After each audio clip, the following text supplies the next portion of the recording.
Itinanggi ng kampo ni Makati City Mayor Junjun Binay na nangkwelyo ng pulis ang kanyang amang si Vice President Jejomar Binay nang magkagirian ang kanyang mga taga-suporta at ang mga pulis na nagsilbi ng suspension order laban sa kanya.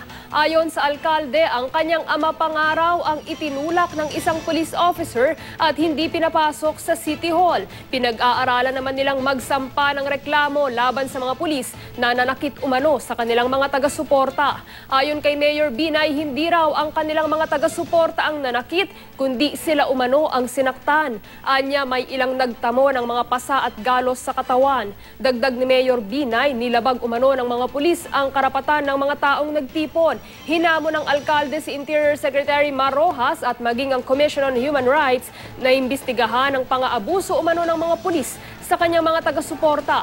Ang PNP at DILG naman inihahanda na rin ang mga reklamong isasampa nila laban sa mga taga-suporta ni Mayor Binay na nanakit sa mga pulis.